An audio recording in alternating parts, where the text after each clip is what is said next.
Assalamualaikum warahmatullahi wabarakatuh. Pemirsa Oksigen, kembali lagi dalam Tausiah Harian Ramadan bersama saya Valeta Gifari dan juga narasumber kita pada episode kali ini yaitu Ustadz Fazrul.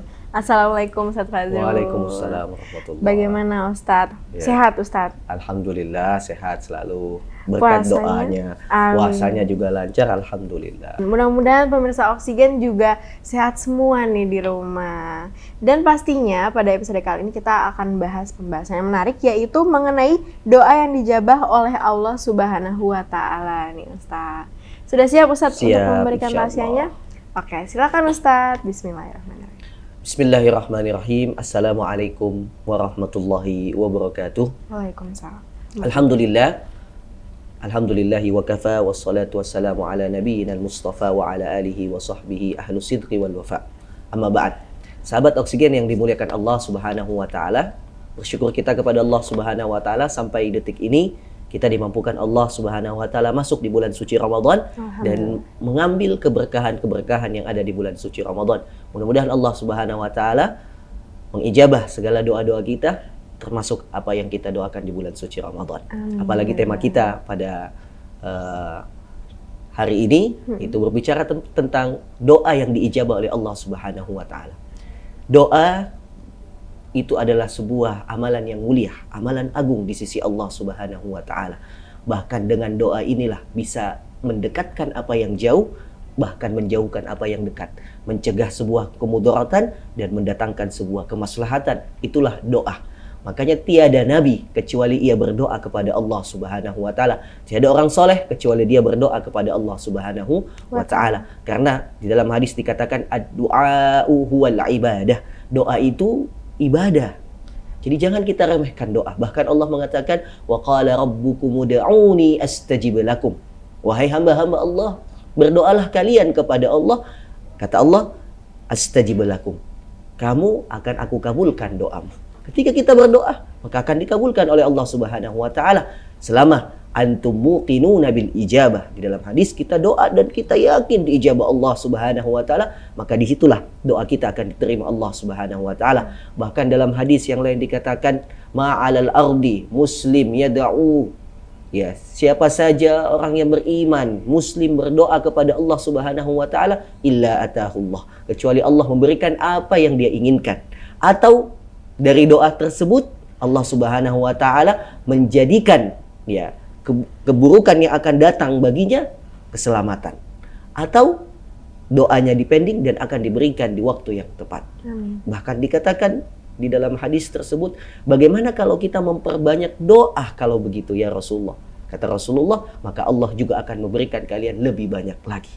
Maka jangan pernah ragu kaum muslimin untuk berdoa, apalagi di bulan suci Ramadan. Doa kita diijabah oleh Allah Subhanahu wa Ta'ala. Ada waktu-waktu mustajab ketika kita berdoa. Waktu di mana sebelum berbuka puasa kita berdoa kepada Allah. Waktu di sahur, ketika kita bangun sahur kita berdoa kepada Allah. Dan waktu-waktu ketika kita salat berjamaah di bulan suci Ramadan, disitulah letak-letak kita bisa mendapatkan apa yang kita inginkan dari doa kita. Maka ketika ingin mengetahui keajaiban dan kekuatan doa, maka berdoalah. Assalamualaikum warahmatullahi wabarakatuh. Waalaikumsalam warahmatullahi wabarakatuh. Terima kasih Ustadz atas tausiahnya. Dan itu cuplikan garis besar lah mengenai apa yang akan kita bahas hari ini. Dan pertanyaan-pertanyaan di hold dulu, karena seperti biasa kita akan jeda setelah iklan berikut.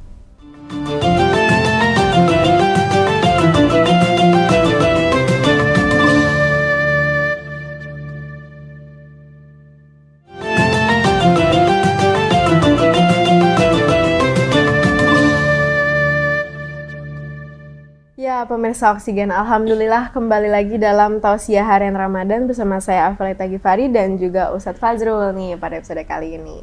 Nah, Ustadz, kita teman-teman sudah mulai banyak yang bertanya juga dari rumah, bahwa salah satunya nih, boleh disebutkan nggak Ustadz poin-poin yang harus kita perhatikan apabila doa kita hendak dikabulkan oleh Allah Subhanahu wa Ta'ala? Baik, tentunya sahabat yang dimuliakan Allah, banyak hal-hal yang mesti kita ketahui sebelum berdoa. Dan ini penting bagi kita sebagai orang yang beriman ketika meminta hajat kepada Allah. Bahkan Allah tuh senang kalau kita berdoa. Ya, karena ini menunjukkan kefakiran kita. Ya ayyuhan nas antumul fuqara ilallah.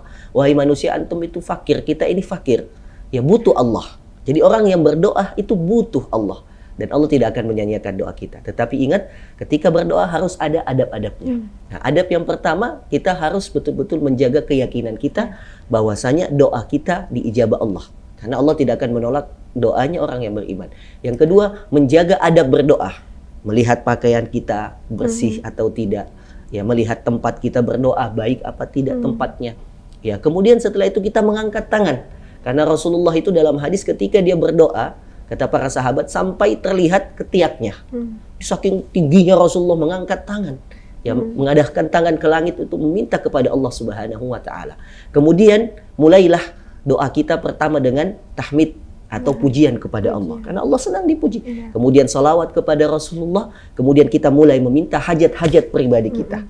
Ya, kita minta hajat-hajat pribadi kita. Kemudian setelah itu kita doakan siapa saja yang ingin kita doakan dari keluarga kita, kerabat ataupun kaum muslimin. Niscaya ya, dengan keyakinan yang kuat, ya, Allah di dalam hadis, doalah kepada Allah wa antum muqinuna bil ijabah, dan kalian yakin diijabah, maka insya Allah dengan itu semua doa kita akan diijabah Allah Subhanahu wa taala. Amin ya rabbal alamin. Oke, Ustadz. Jadi memang kita itu harus yakin ya kalau doa kita itu akan dijabah. Iya. Jadi kalau doa itu yang serius dan yakin. Nah, kita ini kalau doa masih males-malesan. Tangannya di bawah, pikirannya kemana? Iya. Gimana doanya mau diijabah Allah Subhanahu wa taala. Kalau minta beneran gitu ya Ustadz ya. Betul-betul kita ini menunjukkan sikap butuh. Iya, betul. Seperti kita minta tolong dengan orang lain, tidak mungkin kita minta tolong dengan malas-malasan. Betul. Orang juga nggak akan mau nolong ya Ustadz ya, kayak gitu. Oke, selanjutnya nih Ustadz. Agar doa kita dijabah, kita harus melakukan amalan apa saja sih Ustadz setelahnya? Betul. Jadi yang harus diperhatikan juga ketika kita ingin diijabah doanya, ya Allah, saya udah berdoa tapi kok nggak diijabah-ijabah. Oh, cek dulu. Iya. Ada nggak sesuatu yang haram masuk ke dalam diri kita? Pakaian yang kita pakai halal apa haram? Nah, iya kan? Semua yang kita gunakan, perhiasan kita cek halal apa haram. Karena di dalam hadis ada seseorang yang dia terlihat seperti keadaan pucat, ya, kusam, pakaiannya putih. Tiba-tiba dia doa kepada Allah di dalam hadis, ya, dia doa kepada Allah. Kemudian di dalam hadis tersebut dikatakan doanya tidak diijabah. Kenapa doanya tidak diijabah? Padahal dia sedang bersafar ya, sedang berpergian. Kemudian dia juga berdoa, mestinya doanya diijabah. Dia dalam keadaan bersafar itu, dalam hadis orang yang bersafar itu doanya diijabah. Kemudian dia juga mengangkat tangannya tinggi. Nah, ini sudah masuk kategori dia sedang berdoa.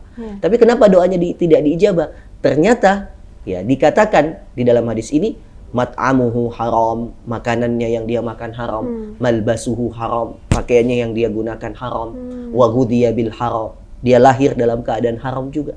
Fa anna yustajabulah. Dan maka bagaimana doanya ingin diijabah? Maka salah satu sebab diterimanya doa kita adalah ketika kita betul-betul menjaga diri kita dari unsur keharaman.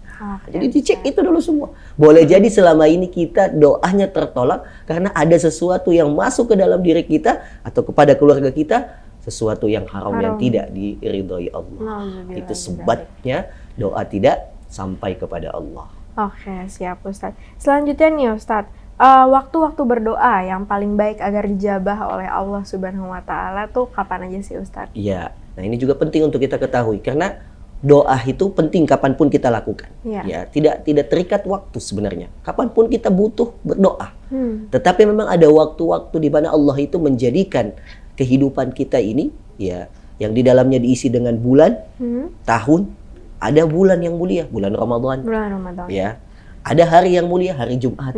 Maka kemuliaan-kemuliaan yang Allah telah berikan kepada kita ini kita gunakan untuk berdoa. Termasuk ketika kita saat ini sudah masuk di bulan suci Ramadan, maka doalah di setiap waktu bulan Ramadan, termasuk sebelum berbuka. Nah, ini adalah waktu yang paling mustajab. Kemudian ketika waktu sahur atau di antara azan dan iqamah. Doa bainal azan wal iqamah la yurad. Doa ketika di antara azan dan mau iqamat, kita berdoa itu tidak tertolak. Doa di sepertiga malam, kita bangun tahajud, kita berdoa kepada Allah, itu adalah waktu-waktu mustajab. Nah, maka waktu-waktu mustajab ini kita gunakan untuk berdoa. Termasuk juga yang bersafar, yang suka jalan-jalan ini, safarnya dalam ketaatan ya, dalam kebaikan, urusan cari nafkah dan lain sebagainya, banyakin doa. Karena orang yang sedang bersafar itu doanya tidak akan ditolak oleh Allah. Termasuk juga orang yang terzolimi. Orang yang terzolimi dia berdoa, da'watul mazlum la yurad. Doanya orang yang terzolimi ketika dia berdoa itu tidak akan juga ditolak. Maka banyak sebab-sebab ya, dan waktu-waktu yang dimana kita bisa gunakan untuk berdoa, dan doa kita insya Allah diijabah oleh Allah Subhanahu wa Ta'ala. Oke, Ustadz. Dan selanjutnya nih, ada pertanyaan dari pemirsa, ini cukup menarik ya. Boleh dijawab cepat aja, Ustadz. Apabila kita berdoa dalam keadaan sedih, tetapi tidak mampu nih untuk menangis ketika berdoa tersebut, pertanda doa kita tidak maksimal kah? Tidaklah dikatakan tidak maksimal ya, tetapi doa memang harus disertai dengan keyakinan. Adapun air mata kita mengalir atau tidak, ya itu dikembalikan kepada hati. Allah melihat hati. Ya boleh jadi dia menangis tetapi hatinya tidak. Jadi Allah bukan melihat terhadap apa yang nampak, ya, tapi Allah melihat apa yang ada dalam isi hati kita. Selama kita berdoa kepada Allah, betul-betul meminta, memohon kepada Allah, mengharap kepada Allah, meskipun kita tidak menangis, meskipun kita tidak nampak di dalam diri kita ini jiwa-jiwa yang sedang butuh, tetapi hati kita betul-betul menginginkan dia pertolongan Allah, maka seketika Allah akan menolong kita. Amin. Jadi selama kita yakin dan hati kita terpaut kepada Allah Subhanahu wa Ta'ala, maka disitulah pertolongan Allah akan datang. Saya tutup terakhir, bukankah kita mengetahui kisahnya Nabi Musa alaihi salam ketika dia dikejar oleh Fir'aun? Di hadapannya laut, di belakangnya Fir'aun dan pengikutnya. Apa yang dilakukan oleh Nabi Musa? Padahal pengikutnya sudah takut. Ya, kemudian Nabi Musa mengatakan, qala kalla inna ma'aya rabbi sayahdin. Tidak, tenang, Allah akan memberikan petunjuk. Seketika Nabi Musa berdoa kepada Allah di tengah kesulitannya, akhirnya Allah memberikan wahyu. Dipukullah tongkat itu ke lautan, terbelahlah lautan, dan lewatlah Nabi Musa bersama pengikutnya.